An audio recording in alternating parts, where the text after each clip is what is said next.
When I tell you this video has been a journey, I don't just mean I've been travelling around Europe in my van. So filming like my voiceover intro bits, I am actually just over 6 weeks into the holiday travels European tour, hashtag van life. I don't know. This is what 6 weeks worth of living in a van looks like.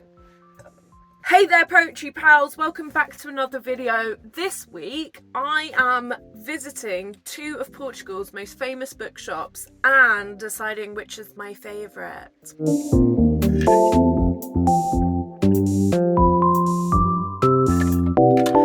I went to Livraria Lello in Porto, which is known as the most beautiful bookshop in the world, although quite a few places claim that, so. And then a few days later, I visited Livraria Bertrand in Lisbon, which is the world's oldest operating bookshop, as confirmed by the Guinness Book of Records. But before we go any further, please make sure you like this video, subscribe to my channel, comment down below what brought you here, and turn on notifications. The sweet engagement helps small creators like me get found. And while we're on the subject, why don't you follow me on social media? I am at Josie Alford Poet on all the things, and at the moment don't have a huge amount of content other than my travel content, so why don't you go ahead and follow me if you want to keep up to date with what it's like traveling round Europe in a van. Round a van in Europe? Anyway. And you can also support the channel with your dollar, which would be very appreciative, seeing as my camera got stolen and I need to buy a new one. And you can do that by buying me a coffee or supporting me on Patreon. The links to do both are in the description down below. Boom! So first up we have Livraria Lello in Porto. The things to bear in mind with this are the stained glass window in the ceiling, which bears the motto, which is in Latin and I don't remember it. Insert B-roll here. It is also one of the first concrete reinforced staircases in Porto. Wow. Concrete reinforced staircase, Rock mate. and roll. But I guess the thing that's most important about this is that it was the bookshop that inspired Flourish and Blotts in Harry Potter. Right. Yeah. So we're going down that route, are we? To be clear, when I say that this is the most important thing about the bookshop, what I meant to say was that it is the reason why this bookshop is so famous is because it inspired the writer J.K. Rowling in writing Harry Potter. It is the inspiration for Flourish and Blotts, the bookshop that is on Diagon Alley. And I want to take a quick moment to say that despite the fact I grew up loving Harry Potter, I now acknowledge that I don't think you can separate the writer from the work. I'm not entirely sure that Roland Barthes' death of the author can truly be done, and J.K. Rowling's transphobic comments are not okay, and I fundamentally disagree with them, and I will not be talking about her ever again. The only reason why I'm doing this now is because it's relevant to why this bookshop is so popular and why we had to pay entry and why we had to queue for 20 minutes. So with that out of the way, J.K. Rowling's a transphobe. I no longer support her, and neither should you, maybe? Okay, let's move on back to the video about bookshops. But this is the oldest reinforced concrete staircase in Porto. So yeah. Like, no wonder we're paying £6 or €6 each to get into this bad boy. Well, you get your €6 back if you pay for a book. Great. So I'll pay for one book and you pay for another book. Depends on what book it is. Well, if I find a book I want to read. But I'm confident that I'll find 2 books that I want to buy. But this is like just Instagram whole, isn't it? Yeah. Right, okay. And feel free to capture that inside. Okay. There we go. There's the Instagram hole. So this, oh wait, am I in it? So this is the first concrete reinforced staircase in the whole of Porto. Shit, man. Yeah. Drag queen books. So let me give you a little bit of history. It was first built in 1906. Two brothers whose surname was Lello bought the bookshop. It was originally, the business was based somewhere else, but they moved to this location and they hired a local architect to do it. It is also has the first reinforced concrete staircase in all of Porto. This was like real high up on the Wikipedia page, and I have to say it is a fact that my husband Trey very much enjoyed. It is decorated in the Art Nouveau style, and a lot of wood inside is actually moulded plaster that is painted to look like wood. So it kind of feels even more like a film set when you're in there. The railing of the actual bookcase is real wood, but like the wood panels around the edge is painted plaster. So let me tell you some pros and cons of this bookshop. Pros first. Aesthetic. Cannot be denied, this is a very beautiful bookshop. The staircase is the weirdest staircase I've ever seen, and it's really beautiful, pleasingly symmetrical, and very nice for the gram. Another cool thing that I learnt about the bookshop while we were there, and definitely falls under the pros, is that the upstairs was completely dedicated to the Nobel Prize.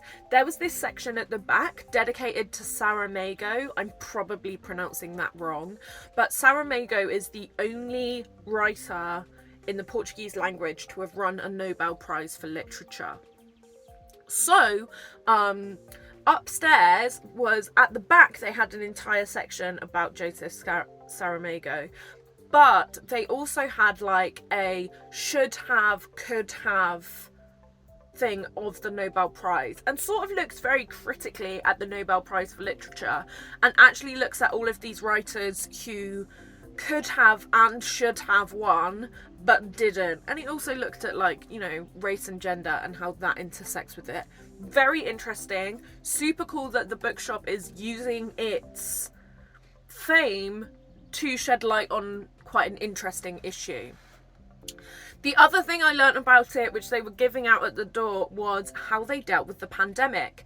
And this bookshop set up the first ever like library drive-through where they were giving out books for free to like low-income communities and families, so that they could still have access to books outside of you know, during the pandemic. They had it set up in a local square so that low-income families in Porto could come and collect books. Super cool, love it. So let's talk about the cons, shall we? And there are some. You had to queue to get in, and you could pay.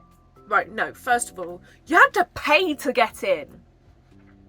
I think it was like €5 or €6. You could pre-book online, which meant that you didn't have to queue. You could just walk up to the door, show your booking, and walk in. I didn't realise that, so we ended up queuing. Now, it is important to say that if you do buy a book, your price of entry gets taken off the price of the book, which, you know, great way of, you know, still making money while still being a tourist attraction. And it did mean that lots of people were buying books, which is cool. And the final thing was that it was really hot in there. I don't know if they had aircon, but let me tell you, if they did, it wasn't working. It was hot. And that was partly because there were so many people in there as well. It was very close.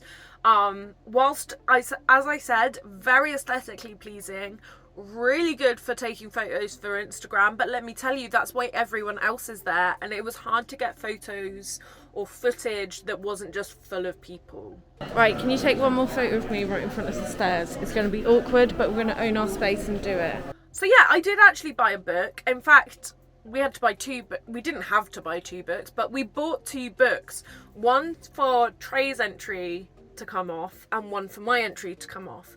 So I bought Joseph Saramago's book, The Gospel According to Jesus Christ. I tried to buy Saramago's poetry because he did actually write poetry, but that wasn't available in English, and I don't think it's available anywhere in English. I don't think his poetry has been published or translated into English. So if there is anyone out there who does Portuguese poetry translation into English, do us a favour and do some translations of Saramago.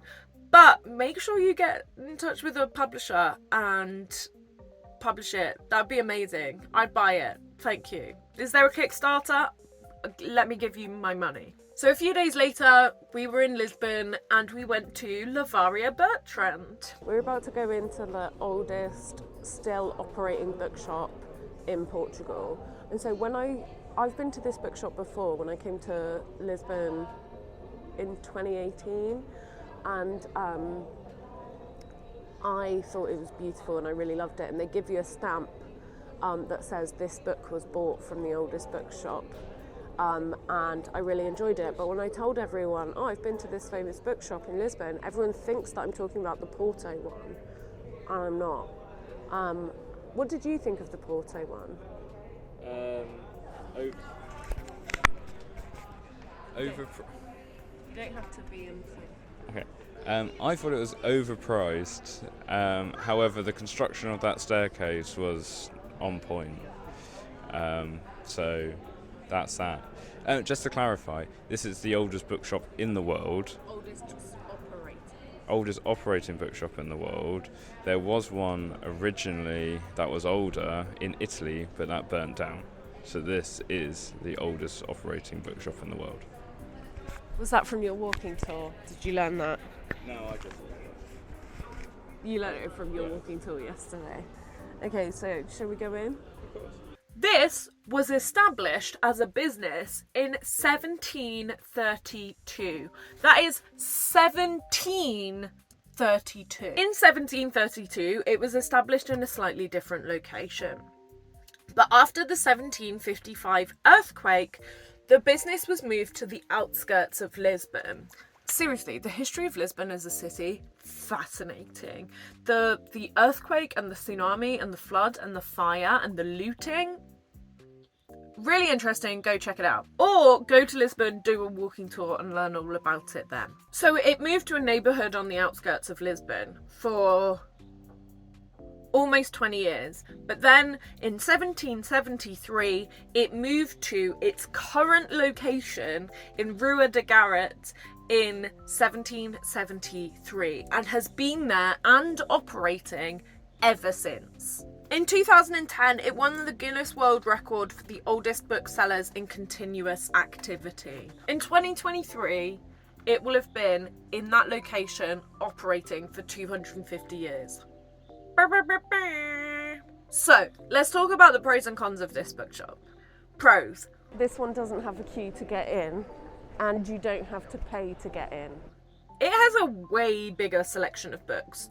The bookshop itself is just bigger. It's all on one floor, and you sort of go through rooms which are arched, and each section has its own, covers a different genre of books. And yeah, it was just better organised. So if you went into that bookshop knowing what you were looking for, you could find it much easier than if you went into Livraria Lello, which was basically organised to be the most aesthetically pleasing, but also only sort of carried books that were maybe tourist friendly. I don't know. This one felt like a real bookshop. It is also cooler, and by cooler I mean temperature-wise. It was much more pleasant to walk around, and I probably would have walked in there just to take shelter from the heat anyway. It was really nice to walk around in the aircon and look at books. It also has a coffee shop, so I was able to sit down afterwards and peruse my book. It is also part of a publishing house that sort of publishes different It was also part of like, it used to publish like a magazine. It used to publish a literary magazine. I'm not sure if it still does, but it's also part of an organisation that publishes Lisbon poets and focuses on the literary history of Lisbon and publishes that and showcases the literary history of the town, which I really enjoyed. So it sort of uses its fame as the world's oldest operating bookshop to shed a light on Portuguese poets. And I love it when we shed light on Portuguese poets. Yes, poetry. Woo! So that is what I ended up buying. I bought an anthology of Lisbon poets. Haven't really got into it yet. Maybe slightly disappointed that there's only one woman in it. I am confident that there is more than one woman in Lisbon history writing poetry, but maybe not. Maybe women can't write poetry. Cons: it was less aesthetically pleasing than Livraria Lello. But that's it. So my question to you is, what do you guys think? Have you been to either of these bookshops? What did you like? What didn't you like about them? Which bookshop is your favourite? And what bookshop do you think I should visit next? I've really enjoyed visiting these bookshops and I would love to visit more in my travels around the world. Actually, later this summer I am going to Southeast Asia, so if there are any cool bookshops that I should check out there, please let me know. Oh, and if it wasn't clear before, Livraria Bertrand was my favourite bookshop.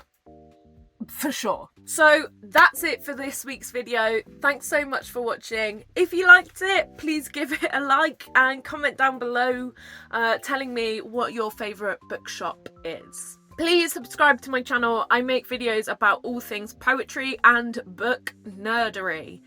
If you found this video useful, informative, and you would like to support me using your wallet, then you can do so by buying me a coffee or joining me on Patreon. The links to do both are in the description down below. Thanks so much for watching. I'll see you all in the next video. Bye!